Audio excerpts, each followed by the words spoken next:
You talk about do less. You guys did like 10 hours a week of dedicated work and you got better results. So can you dive into it a bit? Like what have you done? Like just how would you know when you looked at that, like what have you done? What helped you? What does it actually mean to do less and but get, not to do less and Mhm. okay, I have less and just, I just change my life, but do less and still have a successful business. Yeah, so then there's several key elements of it, and I do write about each of them in the book, and I'll highlight them here because I think it's so Yeah. important to just Yeah. know that this is not a philosophy about hiring a housekeeper. This is not a philosophy about getting rid of all of your stuff, as you said, and just living a simpler life, though that's awesome if It's you want to do yeah. that. It's not It's not my book, but I'm all about that.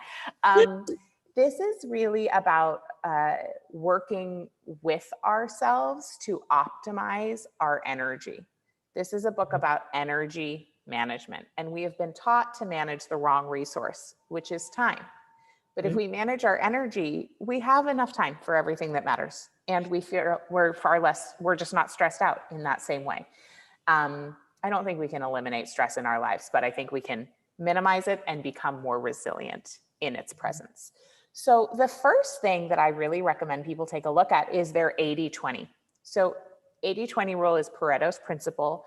I love it so much. I'm completely obsessed with Pareto's principle. And it is that 80% of our results come from 20% of our actions. Now, what happens in business and in motherhood is that we see all the possibilities of every single thing we could ever possibly be doing. And the internet makes it so much worse because we see what everyone else is doing. And we are naturally herd creatures. Our survival as animals, as a species, has depended upon being part of the group. So we are actually wired to look around us and be like, I should be doing these things so I can belong. That's a survival strategy that's actually really served us well. The thing is, though, it's a little misguided the way that we compare and look out there. And so the 80-20 rule invites us to put on our blinders and put our attention back on our own paper and look at what has worked in my business, not what has worked in my friend's business or what has worked on that Instagram account's business that I follow, but what has worked in my business and what are the 80%, what are the results I'm after? And what are the action steps that are directly related and directly required to get those results? So for example, we have a member of our membership, Origin, the Origin Collective, named Ellie. And Ellie is an introvert. And Ellie has struggled with visibility on social media because she's an introvert. And also, it just takes a lot of energy, right? Yeah. Yeah. And so for her, even though everybody's like, oh, you have to be on your Instagram, do your reels, IGTV, all the things, right?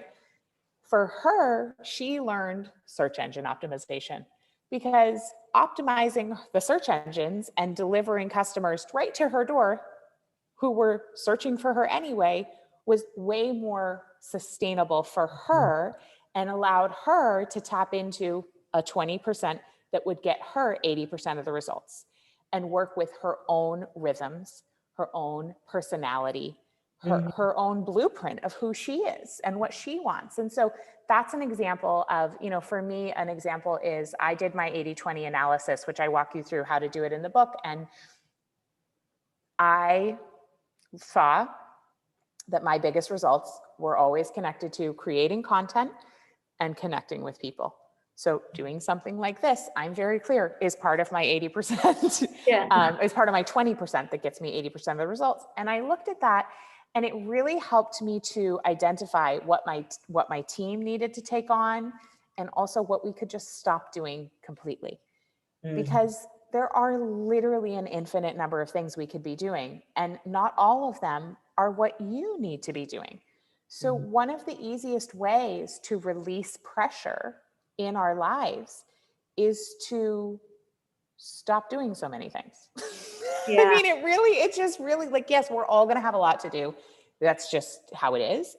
But like, there are things that you can just draw a line in the sand and be like, no, I get results over here. But then what ends up happening is, and this is really important, when you start to look at your 20% and you whittle down your list, then you come up against our societal belief that if you are busier, you are more important and Yeah. you are more valuable.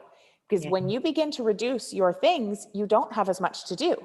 And then that addiction to being busy will kick in, and often we'll just fill things back up, even when we know logically they don't get us the results we want, because it just feels good to be busy.